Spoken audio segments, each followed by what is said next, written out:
साथ किए कितनी जाली, तू क्यों लारी वार। गुड़िया खेलत जन्म गवाया, लाया है नहीं विचार, मालिक के घर जाना है। कितने ते गुड़िया खेल खेल जन्म खो दिया अपना, सारा ये कार कोटी बेटा बेटियां की जोड़ तोड़ में लगा रहा। अब उस सच्चाई से परिचित हो, फिर पुनः इन गुड़िया से नहीं खेलेंगे। अब तो चलो है, अब का जावे कहाँ। फिर भक्ति से, ज्ञान से, और कुछ ही समय दिनों में ऐसा समाधान आपका प्रभु कर देगा। बालक बच्चे भी आपके भगवान से डरने वाले, महात्मा की भक्ति करने वाले होंगे, और कुछ दिनों में आपको फ्री कर देगा प्रभु। अब भक्ति करें, बच्चे इतने बुद्धिमान समझदार हो जाएंगे, भगवान से डरने वाले होंगे कि भी माता पिता ने अपना पूरा काम कर दिया, इनको डिस्टर्ब ना करो। और वो परमात्मा विश्वास करने वाले होंगे कि भी हमारा किया हमें मालिक जरूर देगा। तो इस प्रकार आपको फिर यहाँ से निकालने का एक सुअवसर परमात्मा देगा, और तभी आपका मोक्ष संभव है। तो ये परमात्मा ही करवाएगा, अपने इसके चरणों में पड़ा रहना है। कैसे? द्वार धनी के पड़ा रहे, धक्के धनी के खावे, सो काल चक जो लही पर, द्वार छोड़ ना जावे।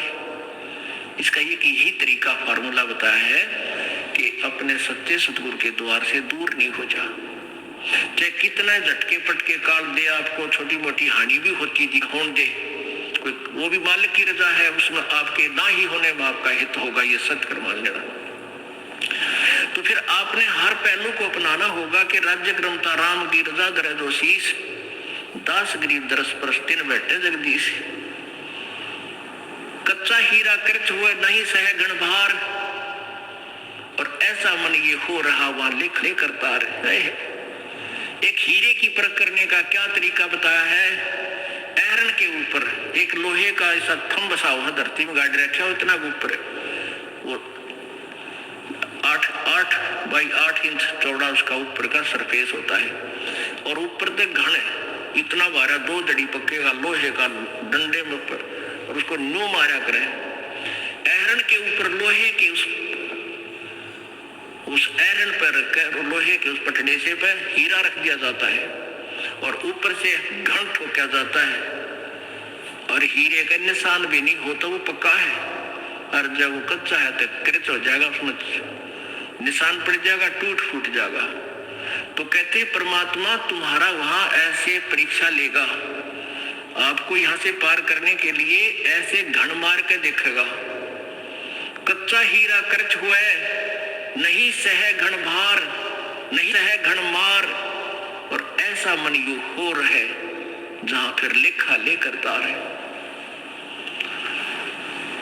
तो परमात्मा कहते हैं कि समझा है तो सिर दर पाओ, बहुर नहीं रे ऐसा दाव। बोलो सतगुरुदेव।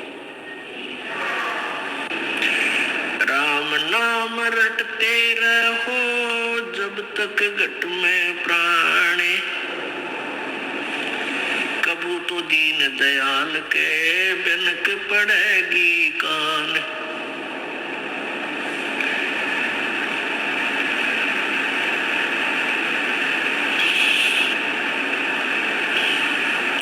परमपिता परमात्मा पूर्ण ब्रह्म सर्व सृष्टि रचनहार कुल मालिक कबीर देव कबीर साहब कबीर अल्लाह, अल्लाहु अकबर, ये वही परमात्मा है जो बनारस में, काशी में, भारतवर्ष की पवित्र भूमि पर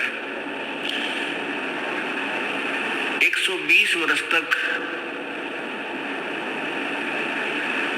रह करके अपने तत्व ज्ञान का प्रचार किया,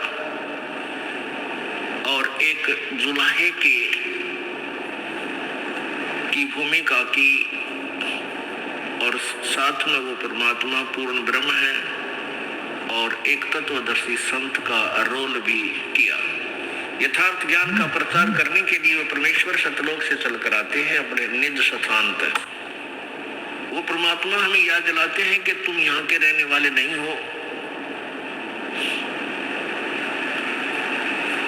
और तुम भूल चुके हो अपने निज स्थान को, जहां तुम रहते थे वहां तुम बहुत सुखी थे, या कोई सुख नाम की वस्तु तुम्हें नहीं है।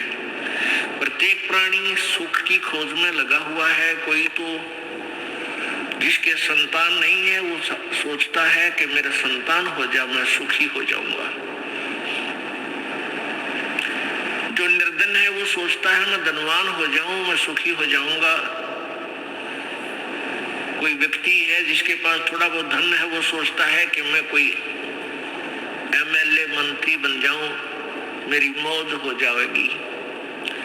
एमएलए मंत्री बनने के बाद उसकी नीयत बन जाती है कि मुख्यमंत्री बन जाऊं, शायद मेरे ठाठ हो जाएंगे, मौज हो जाएगी, सुख होगा। वहां भी उसको सुख नहीं। फिर उसकी नीयत बनती है कि प्रधानमंत्री बनूं, शायद तब मेरी मौज होगी। लेकिन यह सुख नाम की चीज किसी को नहीं है। प्रत्येक प्राणी पीड़ित है। ऊपर से हमें ऐसा लगता है जैसे ये सुखी है, लेकिन अंदर से उसको घुन की तरह टेंशन खा रही होती है। अब सतलोक के जो हम जहां से हम आए थे उस स्थान का भेद हमारे को किसी ने नहीं दिया, क्योंकि काल भगवान जिसके लोक में हम फंसे पड़े हैं, इसने हमें बंदी बना करके यहाँ रोक रखा है, हमारी दुर्गति कर रखी है। अब जिस लोक के हम रहने वाले हैं उस देश का वो मालिक आता है, हमारा पिता आता है, जो हम गलती से इस काल के जाल में फंसे उनको समझाता है कि तुम्हारा मूल ठिकाना नहीं है। तुम्हें क्यों नहीं पता लगा? पीछे गए ना आगे गए ना बावड़े, रहते भी सब जहां, बिन साहिब की बंदगी कहीं ठोर ठिकाना ना। परमात्मा कहते हैं भाई पहले जो चले गए तुम्हें छोड़कर, वो काल ने भ्रमित कर दिए, कहीं के कहीं पटक दिए ठाकर, वो तो वापस आए नहीं। यूं बताने के लिए आगे बहुत बुरी दुर्गति है, और जो रह रहे हैं शेष ये भी चले जाएंगे, ये भी मर जाएंगे। साथी हमारे चले गए हम भी चलन हारे, कोई कागज में बाकी रह रही तात लगी है वार। अब ये इतने दुखी है, जिसकी मृत्यु होगी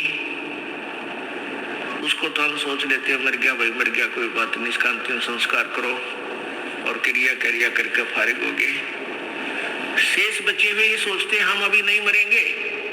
परमात्मा कहते हैं विचार करो, जैसे वो चले गए वो भी यही सोचे हुए थे हम अभी नहीं मरेंगे। साथी हमारे चले गए और हम भी चालनहार। परमेश्वर अपने ऊपर ही ये सब उदाहरण दे करके हमें समझाना चाहता है। और कोई कागज में बाकी रह रही तात लागरी वार। अभी तेरे सांस शेष है प्रभु के कागजों में, इसलिए तू शेष बचा है। जिस दिन वो कागज पूरे हो जाएंगे, एक सेकंड ना घर वाले रखे और तो रखेगा कौन? तो क्या बताते हैं कि आगे गए ना बावड़े, बावड़े माने वापस नहीं आए, और रहते भी सब जहां और बिन परमेश्वर की बंदगी की ठोर ठिकाना ना। आज आपने अपना घर, अपना देश, अपने बच्चे अपना ठिकाना मान रखे हैं कि हम यहाँ रहते हैं, ये हमारा ठिकाना है, और कल मृत्यु हो जाती है। कहाँ गए? पुण्यकर्मी स्वर्ग में, पाप किए हैं फिर स्वर्ग में जब पुण्य समाप्त हो जाएंगे फिर नरक में, और जब नरक वो पाप नरक के जितने भोगने हैं वो भोग पूरे हो जाएंगे, समाप्त हो जाएंगे, फिर पृथ्वी पर गधे की योनि में, गधे की योनि का संस्कार पूरा हुआ, फिर कुत्ते की योनि में, कुत्ते का पूरा हुआ, फिर दूसरे की योनि में। कितने ठोर ठिकाना ना स्वर्ग में ठोर ठिकाना, ना नरक में ठोर ठिकाना, ना मनुष्य जीवन में ठोर ठिकाना, ना देवता रूप में तेरा ठोर ठिकाना। क्योंकि यहाँ तो जन्म और मृत्यु का अटल विधान है। एक ऐसा स्थान है जहां जाने के बाद फिर मृत्यु नहीं होती, वहाँ कोई दुख नहीं, वहाँ बुढ़ापा नहीं और मृत्यु नहीं। ये दो दुश्मन है इस प्राणी के। एक तो वृद्धावस्था, सबसे भयंकर दुख है वृद्धावस्था। अब कोई रोग हो गया, उसका ट्रीटमेंट हो जा, इलाज है। इस वृद्धावस्था का कोई इलाज नहीं। इसका इलाज है लेकिन ये प्रोसीजर लंबा है। परमात्मा के चरणों में आवे, पूर्ण ब्रह्म की साधना करे, परम संत से लेकर आखिरी सांस तक सच्चे दिल से भक्ति करे तो बुढ़ापे में आने वाली आपदाएं बहुत हल्की हो जाएंगी, बहुत फर्क पड़ जाएगा। लेकिन रहेगी वृद्धावस्था, उठा जाना बैठा जा पर इतना फर्क हो जाएगा, चीज भड़क कम हो जाएगी, इतना राहत आपको अवश्य देगा। परमात्मा की भक्ति से राहत मिलेगी। और न मृत्यु का विकल्प यहाँ पर एक ऐसा स्थान है सतलोक जहाँ हम रहा करते थे, वह न मृत्यु होती थी न वृद्धावस्था होती थी। हम उस सुख सतल को छोड़कर इस काल के लोक में दुख सतल पर आ गए। इस काल भगवान ने हमें इतना भ्रमित कर दिया, मिसगाइड कर दिया कि हम अपने मूल ठिकाने को इतना भूल गए, अब विश्वास भी नहीं होता कि भगवान खुद आके बताएंगे कि और स्थान है यहाँ, इनसे आगे, तो मन मानने को तैयार नहीं होता। काल ये चाहता है कि भूल जाओ उस भगवान को, कहीं यहाँ से निकल ना जावे, क्योंकि काल भगवान जो यहाँ का मालिक है, ब्रह्म, जिसको ज्योति निरंजन भी कहते हैं, उसको श्राप लगा हुआ है। 1 लाख मानव शरीरधारी प्राणियों का नित आहार करता है, इसलिए उसने ये अपने खाने के लिए अपने तीनों पुत्रों से, रजगुण ब्रह्मा से, सतगुण विष्णु से, तमगुण शिव जी से, इनसे यहाँ व्यवस्थित किया हुआ है, अपना यू बाग लगा रखा है। रजगुण ब्रह्मा के प्रभाव से सभी प्राणी संतान उत्पत्ति करते हैं, विवश है, बाई फोर्स करवाता है। और सतगुण विष्णु जी के प्रभाव से एक दूसरे में मोह ममता इतनी जकड़ दी जाती है, जीव के बस का नहीं। और तमगुण शिव जी हमारा संहार कर देता है। तो ये काल भगवान नहीं चाहता कि कोई प्राणी परमात्मा के बारे में जान सके, भ्रमित ज्ञान करवाता है, अपने दूत संत भेज के उल्टा ज्ञान की कथा सुनवाता है, पूरे समाज को शास्त्र विरुद्ध ज्ञान से रंगवा देता है।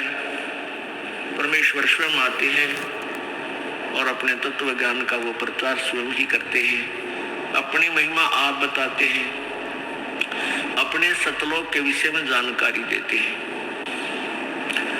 उस सतलोक में हमें कितना सुख है। शंखों लहर मेहर की उपज कहर नहीं जा कोई, दास गरीब अचल अविनाशी, सुख का सागर सोई। शंखों लहर मेहर की उपजे और कहर नहीं जा कोई, ओए होए। दास गरीब अचल अविनाशी, सुख का सागर सोई।